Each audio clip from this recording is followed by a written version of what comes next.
Nicholson. And the reason I mention that is because Paul does a fantastic job, but so do all the Labour Party staff. Their praises aren't sung often enough. They're real behind-the-scenes heroes of our Labour movement. So let's give a big round of applause to Paul and all the Labour Party staff.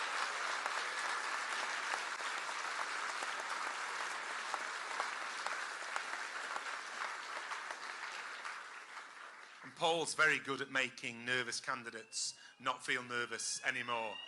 Is that a fire alarm?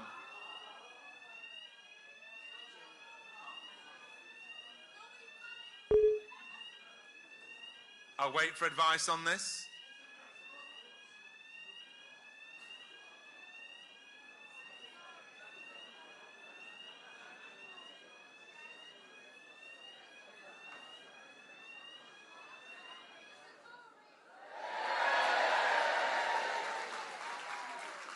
I'll tell you something.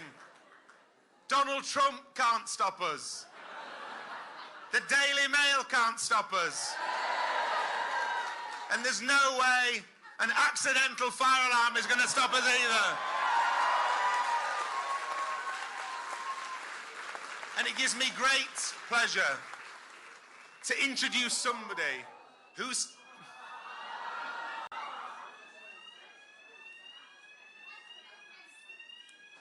I'll wait again, no problem.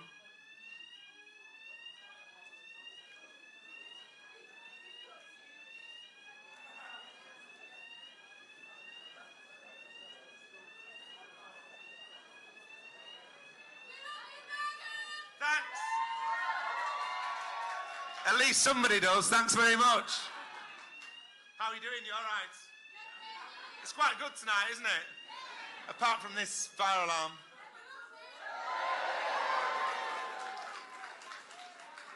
Not to get cheesy, but I love all of you too, because you're the ones that's going to get this Labour government with Jeremy Corbyn as Prime Minister. You're the ones who are going to make history. And as part of making that history, you're going to be making the next Speaker the Labour MP for Pudsey. The person who I'm delighted to introduce next is a trade unionist from the PCS union. She's a proud socialist. She's president of the Leeds Trade Union Council. And she is going to beat the Conservatives in Pudsey with your help. She's also capable of being at least as loud as a fire alarm, so I'm told. Let's give a big round of applause for the next Labour MP for Pudsey, the fantastic Jane Aitchison.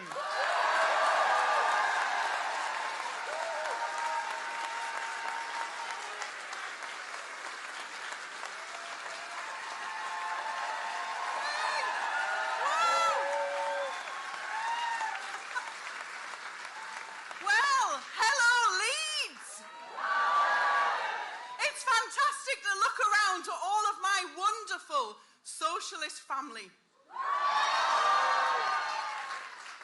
I'm Jane Aitchison and I'm the parliamentary candidate for Pudsey. I really am. And you know what's fantastic? Chuffing fantastic. I'm allowed to say chuffing. And that is that I'm standing to be an MP in Jeremy Corbyn's Labour government.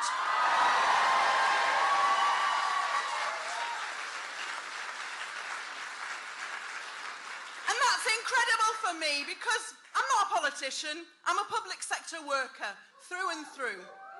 And I'm only doing this because I could not keep standing by and watch what the Tories were doing to the services that we love to deliver, that people desperately need, and also watching our pay being held down for 9 long years. And you know what else, brothers and sisters? I'm standing for the people who I will proudly represent. I'm standing for Fred. These are real people. I'm standing for Fred. He's an old man in Pudsey. He has cancer. It took him 6 weeks to find out what that lump was when it should have only taken 2. That's a long time. And now, when he needs a GP appointment, he tells me he can't always get one. Labour will make sure we put the funding into our NHS so that everyone who needs to be seen for a potential cancerous growth or lump can be seen really promptly and won't have to wait that 6 long weeks. And also, with 5,000 extra GPs, we'll all be able to get seen when we need to be seen. And I'm also standing for Sam. Sam is a nurse who I met who lives in Horsforth. She's been a nurse for 7 years. And you know what? In 7 years, she hasn't had a pay rise. In 7 years. So she hasn't had a holiday this year. She's working all the overtime she possibly can just to make ends meet. And she says to me that she lives in fear of her car breaking down because she has to use that car to get to work.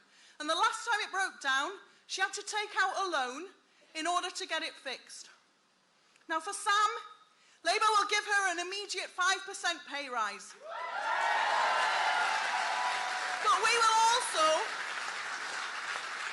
give her and the people in Pudsey public transport that they can rely on.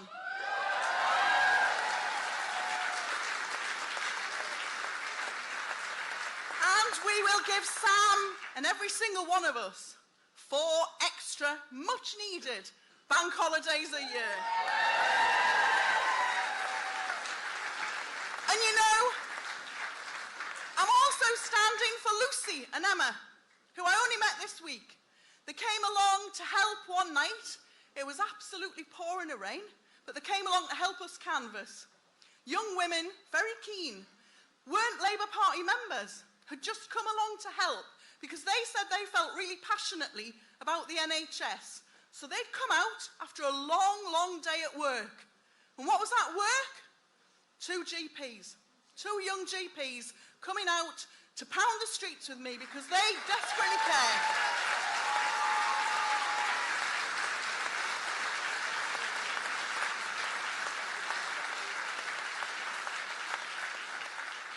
This election, brothers and sisters, is our once in a lifetime opportunity. And I know this because I'm a lot older than some of you, yeah?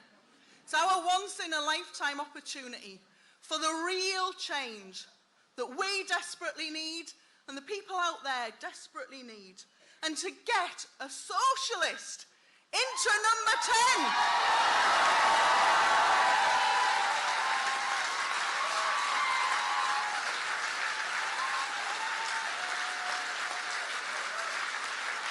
Do you know what else?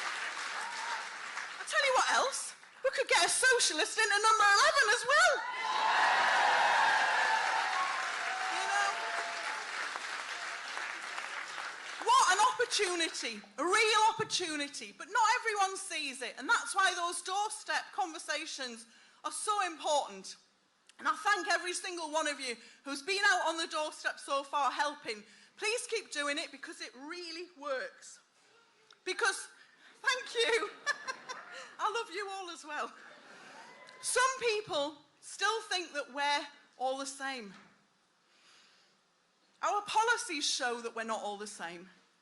And also on the doorstep, I'm able to tell people that I'm different, that I'll only take half the MP's wage and give the rest back to good causes.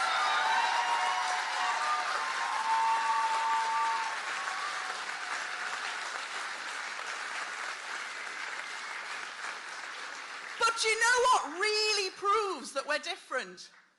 What really proves that we're different? You do. Having teachers, nurses, social workers, shop workers, their neighbours, coming and knocking on their door and telling them that they're coming in the rain, in the cold, to tell them that they desperately want them to vote Labour. That is what really, really proves that we're different. So I've got 3 questions for you before I leave tonight. First question, do you, brothers and sisters, do you think we can win? Yeah! Second question, you might be able to preempt this. Have you ever been to Pudsey? Third question, will you come to Pudsey in the next 12 days and help me win? Do you know what? That is fantastic, because you know what? I know, and you know, together we can win. Thank you.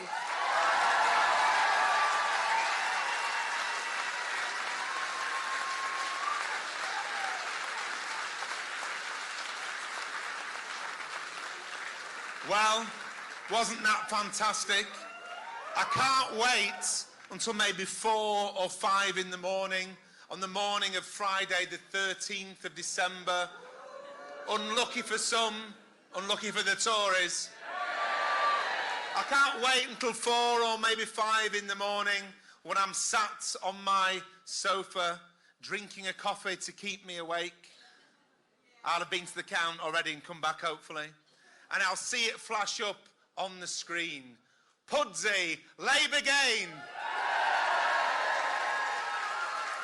Morley and Outwood, Labour gain. Labour overall majority.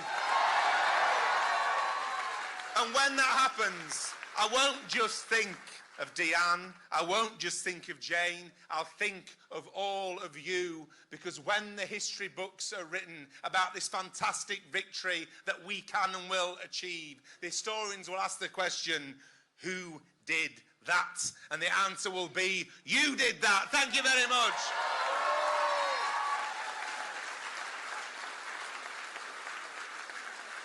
I'm now delighted to introduce our final 2 speakers.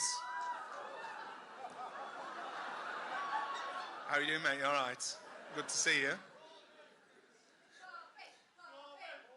Wait, listen. You know when you go to see a great band, and I can see somebody from a great band in the audience, Deviated Instinct, check them out, it's a great band. He's there. The vinyl is available in some good record shops, but they are a brilliant band, seriously, check them out.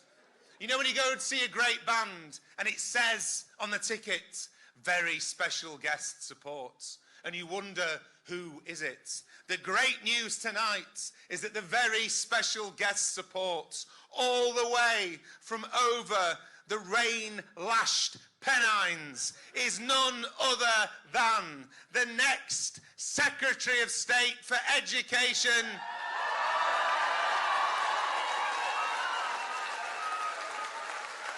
Have you guessed who it is yet? Angela Rayner!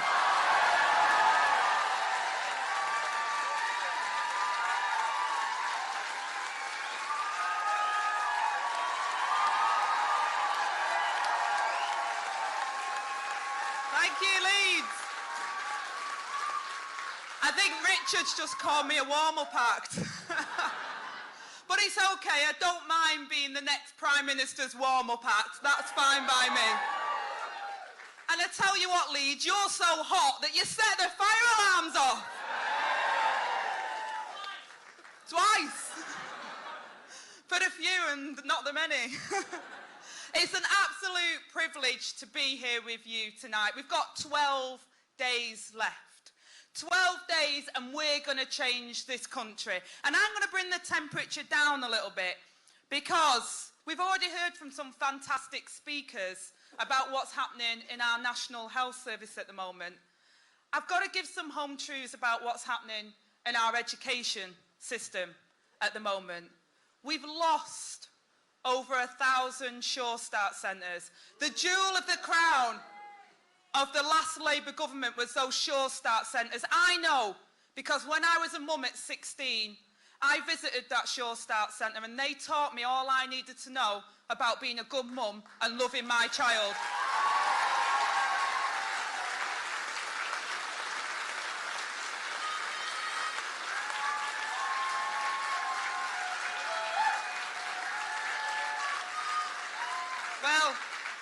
Well, guess what, Leeds? The kids of today deserve it as well, so we'll have a universal Sure Start Plus programme.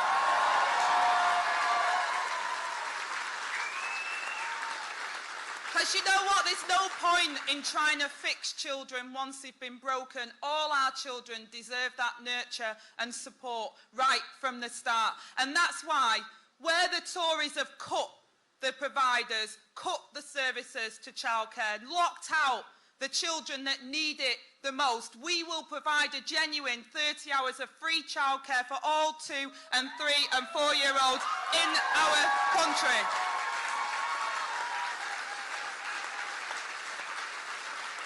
And we're not going to do it on the cheap. We've got to pay the workers, we've got to make sure they're qualified, and the providers will get the money they need as well to provide the service.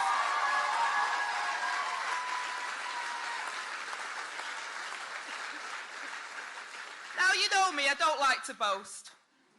But the last Labour government did something fantastic as well. They funded our schools and they built fantastic new schools. They made sure that our classes were less than 30 pupils in a class. They secured the future for a whole generation of children. Do you remember when every child matters? Now children are excluded out of education, expelled and told that they're not good enough. Well, I tell you, we're going to end baseline assessments, key stage 1 and 2, and we're going to love our children again.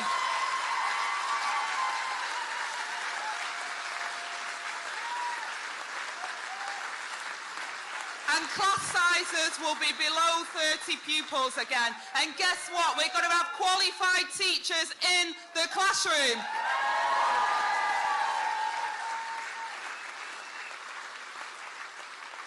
And we're going to end the fragmentation and the marketisation of education, and we're going to bring it back.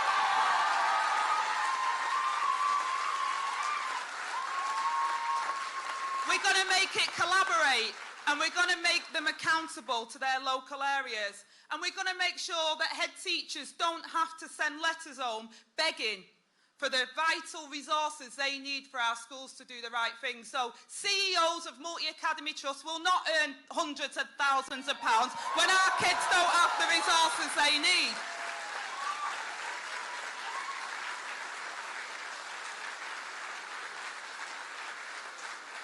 And not only will I support the teachers in the classroom, but I will make sure the funding's there and the support for those support staff that do such an incredible job looking after some of our most vulnerable children.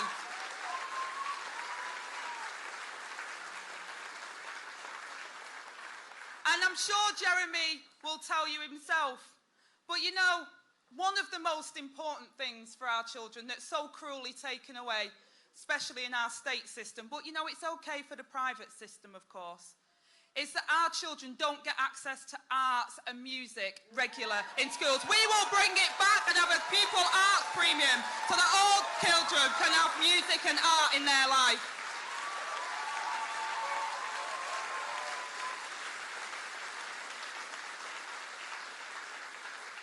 Now, I feel like I'm doing a bit of a Life of Brian sketch, what's the Labour ever done for us? But we've got a crisis at the moment in our country, and it's a skills crisis. And I've got to say, it's a crazy thing, but even the CBI are like our policies, I think, on this, because they recognise that if our businesses, if the UK is going to play its role in the world, regardless of what happens in the future, we have got to make sure that our economy has the skills it needs. We have got to make sure that education is not just about what job you get today, but it's about building a more fairer, more equal society where anyone can dream and get on and be who they want to be. And that's why we will make lifelong learning a genuine possibility for every single person in this country.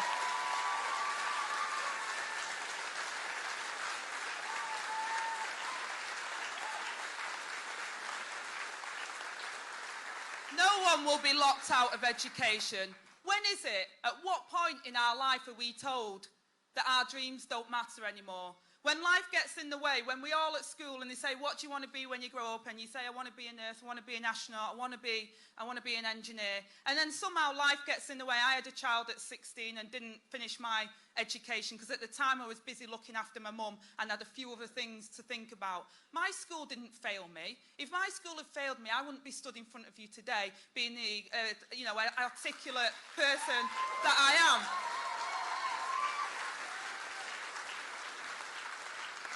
But for far too many people, they have a cap on their aspiration, and somehow they're not allowed to go back into education and get that education, that support that they deserve. But I promise you, under the next Labour government, the National Education Service will be the jewel in the crown. It will be what the National Health Service was to that 1945 Labour government. The National Education Service will be Jeremy Corbyn's legacy.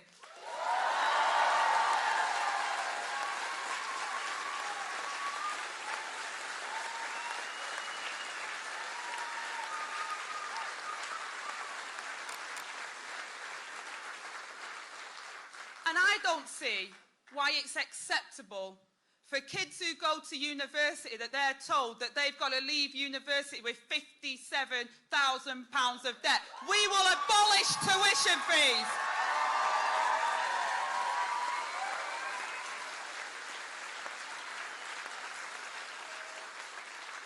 And many of our young people don't go to university. We will make sure that our colleges are funded appropriately, and we have a parity of STEAM for all of our education system, so they're funded too.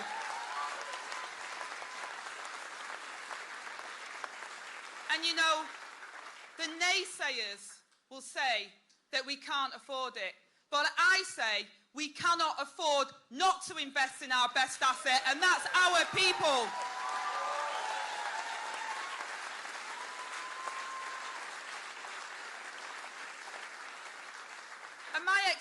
And my real experience of education and how that can unlock people's potential was when I joined a trade union. And if you're not a trade union member, you should be. Make sure you join a trade union. But when I was involved in the care service, I first of all started off in the private sector, and we was taught how to go around to older people's houses and do the job as quickly as we possibly could and get out. So that instead of actually delivering 8 hours of care, we delivered 4 hours of care and we could go home early. It's not acceptable. And then when I went into the local authority, they really cared about people. And the last Labour government gave us national vocational standards for care workers, and we were taught how to look after people respectfully, in the right way, in their own homes.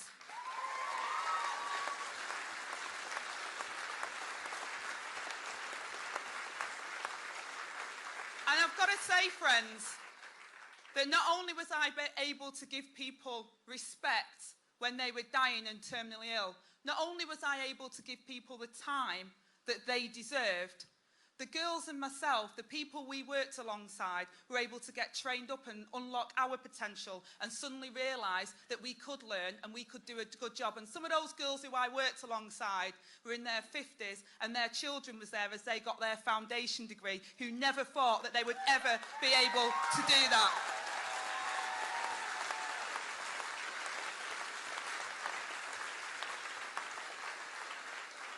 Now, I don't know about you, but that's the kind of society that I want to live in. Not a generation of managed decline, like we're told. We're told our kids can't have good jobs. We're told we can't have the education that's free. We're told that we've got to have all these private properties in our public sector because they're going to make it more efficient. Well, the rail don't run more efficiently, the water doesn't run more efficiently, and the schools don't run more efficiently.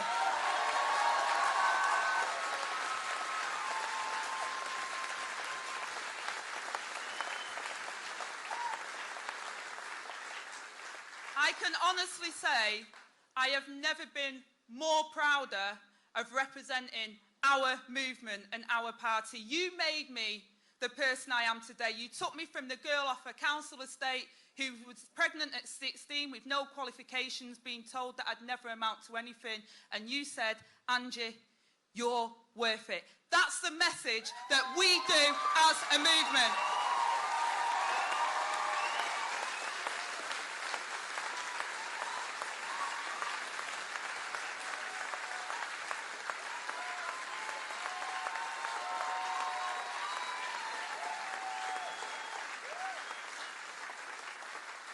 And I think every single one of us is worth it. I think when we come together, we are the best people in the world. We will be able to export solve the problem of the climate crisis instead of exporting war and misery.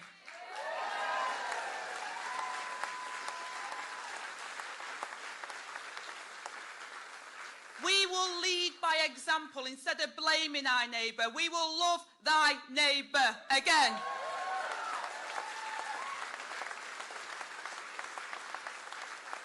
And we will build a better society for the many and not the few. 12 days, comrades, 12 days. Let's get out there, let's win, and let's make Jeremy the Prime Minister.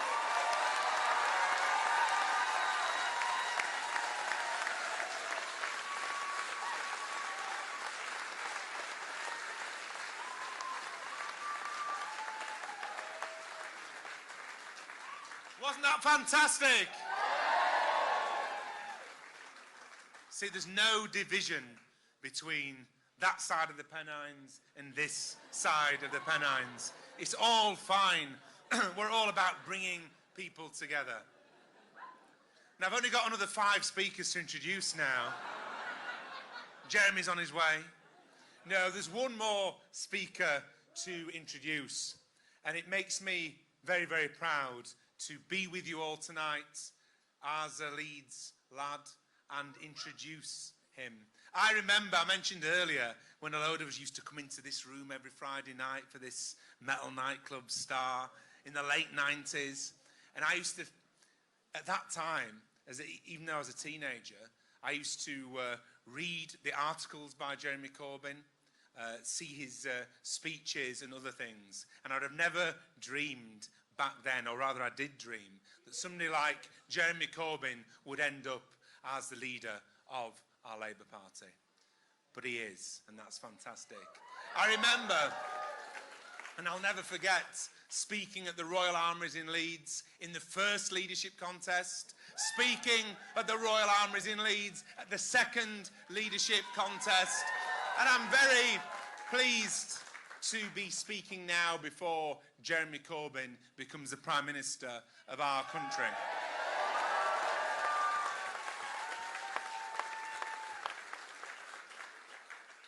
On the 15th of February, I remember 2003, marching through London against the plan to support George Bush's invasion of Iraq.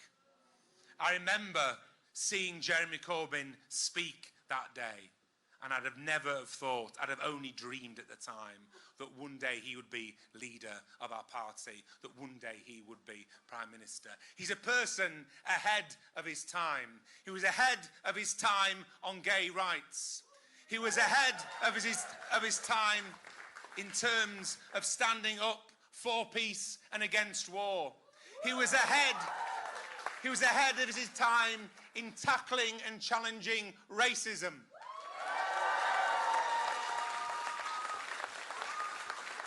He was ahead of his time in speaking out against the free market fundamentalism which caused that financial crash. We've got a Prime Minister. We've got a Prime Minister who's in it for himself. We're going to get a Prime Minister who's in it for the people. Jeremy is one of the most courageous human beings and politicians I have ever met. He's somebody who's devoted his life to public service, despite all those attacks from the right-wing Murdoch press. And do you know, in life and in politics, you can judge somebody not just by their political friends, but also by their political opponents. I know that Jeremy is proud to have you as his friends, and I'm proud that he has people like Rupert Murdoch and Donald Trump and Boris Johnson as his political adversaries.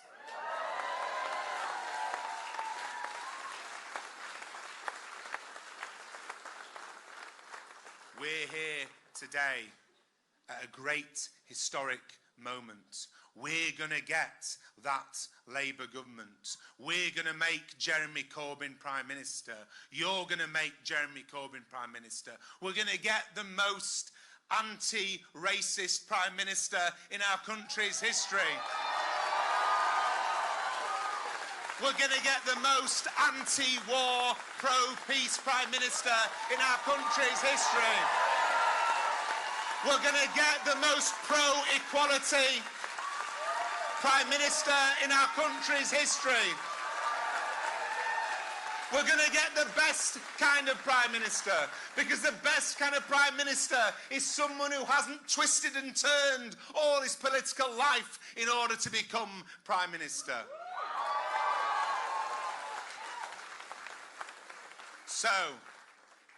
So, let's give a huge Leeds welcome to a decent man doing amazing things with your help. When Jeremy Corbyn becomes Prime Minister, that will give not only hope to people here in Leeds and across the country, it'll give hope to people around the world who know a better world is not only necessary, a better world is possible. Give a big round of applause for the next Prime Minister, Mr. Jeremy Corbyn.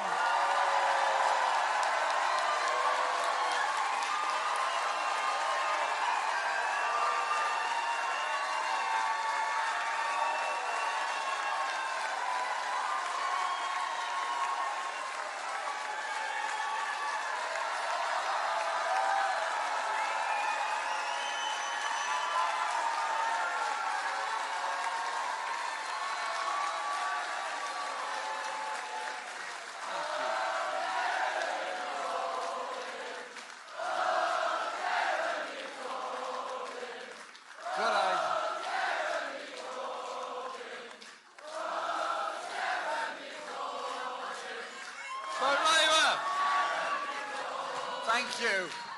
Thank you. Thank you. Thank you so much, Leeds Beckett, all for being here tonight. When Richard spoke at the beginning, he spoke for all of us. A tragedy happened yesterday in London. People died, and we must mourn them and remember how fragile life is and how easily it can be taken away, and how we rely on people to help us in our hour of need. And I want to send out my heartfelt condolences to the family of Jack Merritt and the other person who died as a result of that attack. And to echo everything that Richard said and others have said, let us never allow others to divide us, because if they succeed in dividing us, we cannot achieve the kind of decent, holistic world society that we all want to live in. And so we say thank you to all those that helped yesterday. And in their memory, we'll build that world. We'll build that world of decency and justice, and we'll build that world of equality, and we will never allow anyone to divide us as a movement determined to achieve that change.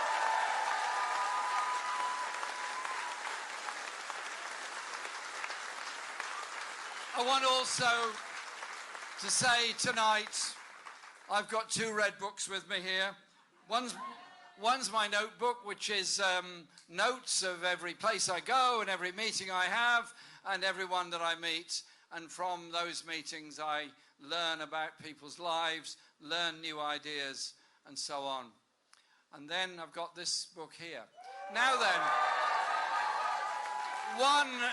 one actually leads into the other, because this manifesto, this wonderful manifesto, is made up of the decisions made in meetings and branches of the Labour Party, of trade unions, of the National Executive, of policy forums, and it's made up of the views put forward by people who work in all kinds of expert places, and it's also the views of the experts who try to deliver our services. The nurses, the care workers, the street cleaners, the refuse collectors, those who work in factories, those who work in research. It is a wonderful coming together of the power of our movement, the power of our movement to create the ideas and make them into a deliverable form.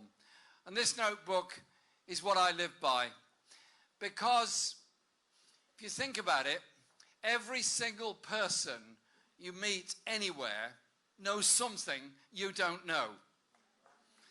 Listen and learn from other people and treat them with respect. And that is what makes us strong as a party and as a movement. And listen out for what others need. And I want to say a huge thank you to all of you who are campaigning so hard in this election campaign. I was there with Josh Fenton Glenn this afternoon, and he's going to be elected. We're going to take that constituency. We're going to win it.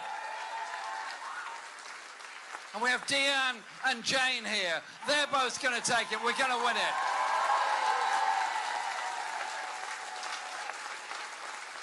And to all my friends that are here this evening as Labour candidates in and around Leeds, thank you for coming. Thank you for what you're doing. And to Fabian Hamilton, thanks very much for the jacket. It'll get its first outing tomorrow. Fabian's got a friend who's made a jacket that says, "For the many, not the few" on it. It's very subtle, but it's lovely. And we've got now 11 full days tomorrow campaigning in this election. And we will get all kinds of stuff thrown at us over the next 11 days. Of that, I do not doubt. Sometimes I try to dream up what somebody's going to say about any of us, and I think, no, they'd never go that far, they'd never say that. And I always realise I've completely underestimated the imagination of our media to attack individuals within our party and our movement.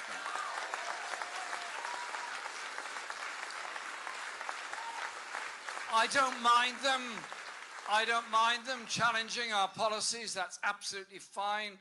That is what democratic political debate should be about. But I simply say this to them: the lower they go, the higher we go. When they go into the gutter, we go to the skies.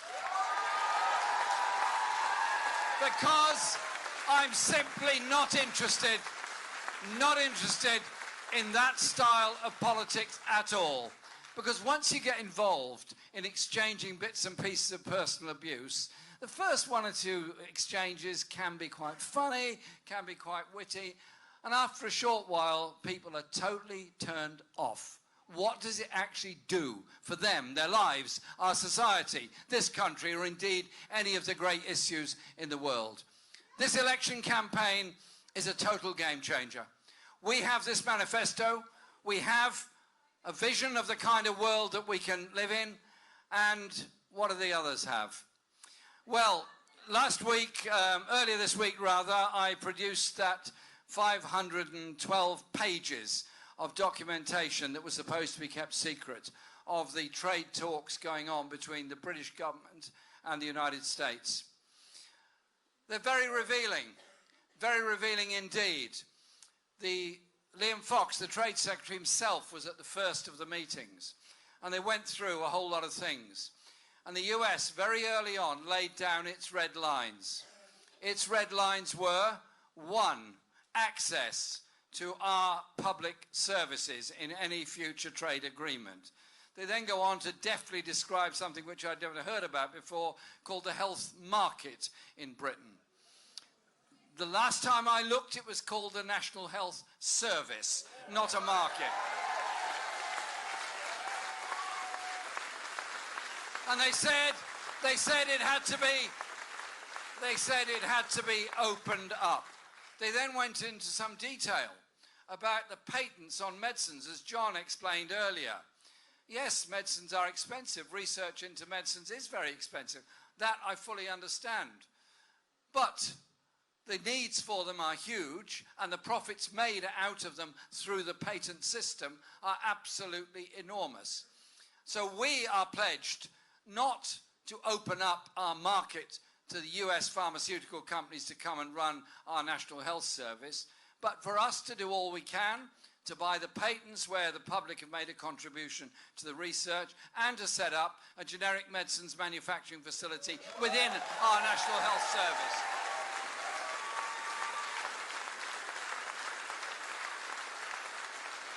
And then they go on about other services that must be opened up, and how there must be a trade agreement with an international dispute mechanism in case Britain should fall into the hands of, say, a Labour government that wanted to regulate working conditions, that wanted to regulate environmental conditions, that wanted to regulate the protections we have for people in work in our society. Taken around the world, this investor protection system empowers unaccountable global multinationals at the expense of democratic governments.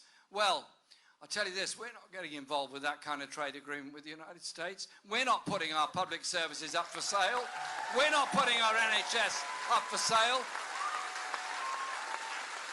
And we simply will not go there. And as if all that wasn't chilling enough, the question then came up in one meeting about the global climate crisis. Yeah, it did come up. The US was very quick on this.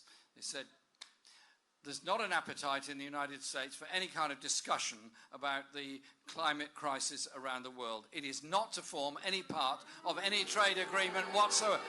Not to form any part of any trade agreement whatsoever between Britain and the USA. So they have laid down their red lines. Boris Johnson accepts those red lines, apparently, one day, another day maybe not, another day he does. His only offer is a sweetheart deal with the USA. Well, our offer is to bring people together. I recognise all the divisions that happened in 2016 in the referendum. I understand all that. But I also understand if you're living in Leeds in a private rented flat and you're on universal credit and a 0 hours contract job, you have a difficult life. You may well have voted leave. If you're living in North London in exactly the same conditions and you voted Remain, you've got exactly the same problems. Don't divide people, bring them together.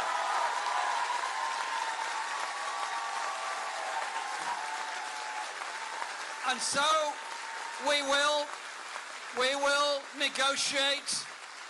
negotiate to respect the results of the referendum, a leave deal with the EU that protects trade and the Good Friday Agreement, put that alongside Remain, and the final decision will be made within 6 months of the election so we can come together and get on with the real job of ending austerity and developing our economy for the many, not the few. And there's so much that we have to do, so much that we have to do. John explained the work on health, on mental health and on social care. Angela explained the work we have to do on education. I'm so proud of all the ideas that are there in our manifesto. But I'm also proud that we as a party are facing up to the real issues facing this planet. The global climate crisis is there, it's real, it's now, it's happening. You cannot turn away from it, you cannot ignore it. If you ignore it, it'll get worse. But there also is a class dimension to it. Kids growing up in poor communities alongside major roads suffer the worst lung conditions of anybody. Older people have shorter life expectancies in the poorest and most polluted communities.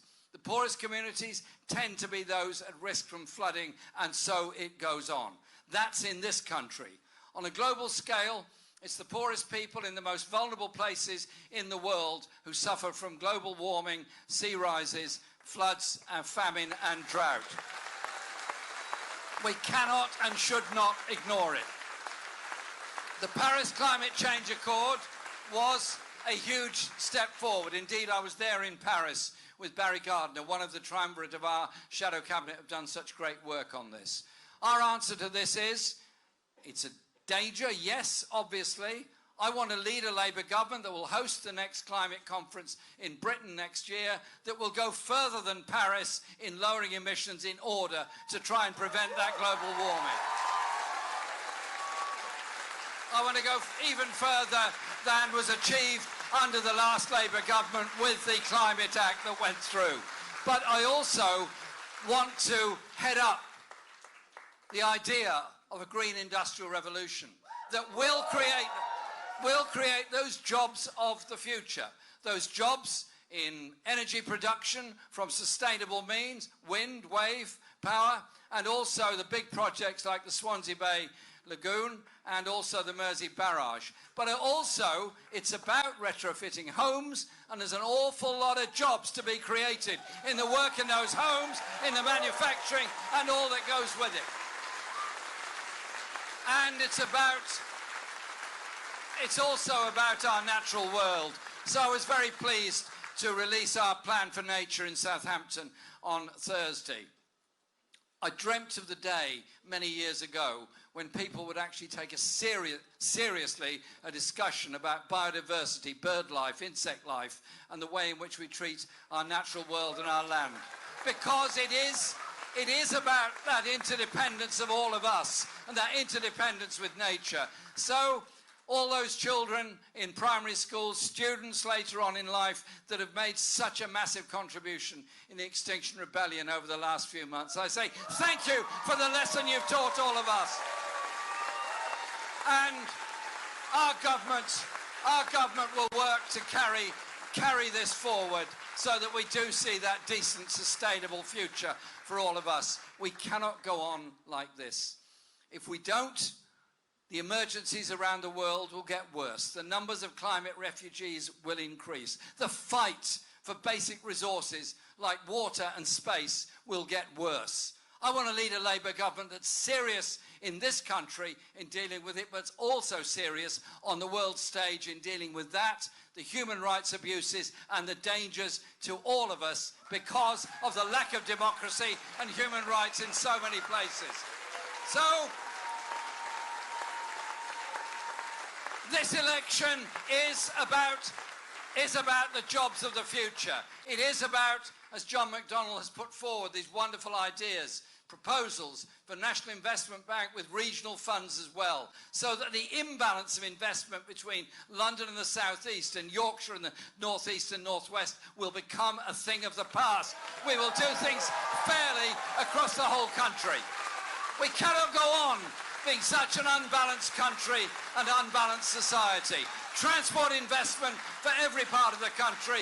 And by the way, the railways will come into public ownership. And beyond that, we will empower every local authority to run bus services that are meaningful and run to all parts of every city and of our communities. So there's so much in this manifesto that we're going to campaign and fight for. This manifesto was written by people with great ideas, but it builds on the achievements of the past. Those that stood up for human rights, those that stood up for the right to vote, those that stood up for women to get the right to vote, those that stood up to get the first race relations legislation. After the Bristol bus boycott of 1959, when a wonderful man called Paul Stevenson led that because there was a colour bar on the employment practices of Bristol Omnibus Company. They won that by boycotting the buses with the support of students and the support of the late, great Tony Benn, who was an MP for Bristol at the time. And from that came the first Race Relations Act, and that has been built on ever since. And I simply say this about the rise of the far right across Europe, the rise of neo-Nazis in various parts of Europe, the vile rise in anti-Semitism, in Islamophobia and racism in any form. Let's just be very, very clear. There is no place whatsoever, now or evermore, for anti-Semitism, Islamophobia or any form of racism in our society or our movement.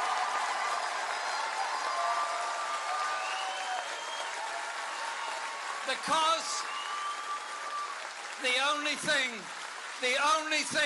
the far right can ever do is blame a minority for the problems of society. The Nazis did it in Germany by blaming the Jews. The far right do it now by blaming the Muslims, the migrant workers, the refugees. There's always somebody to blame. And you go down a whole list of people you blame. And what have you achieved at the end of it? You've created the nastiest, horrible atmosphere you ever could. You've created the violence, the abuse, and the hatred. And at the end of that, you've built not one school, one hospital, trained not one doctor, brought in a teacher, or anything else. And so we go into the final leg of this election campaign with the offer of a government that is serious about all the issues I've talked about, serious about wages and poverty that austerity has brought to Britain. And so a living wage of £10 an hour, an end to the idea of a youth rate, the end of universal credit and the abuse that has brought on people, and an economy that expands and gives jobs and opportunities to every part of the country. And so that those places that have seen almost no investment since the end of the miners' strike will see an investment by a Labour government. So, when we go out there for this last 12 days in the cold and wet of November, let's do it for the generations to come. Let's do it for those that need the social care and the mental health support they don't get. Let's do it for the waspy women who've been so grievously treated by this government. But let's do it because we believe in what we're saying and what we're doing, and we believe in the kind of society we can create. Be part of history. Be part of history on December the 12th. Show the naysayers what we're made of. Show the naysayers our strengths. And above all, win for Labour on December the 12th and elect that Labour government. Leeds, thank you.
He's going to be Prime Minister. You're going to do it. Picture time.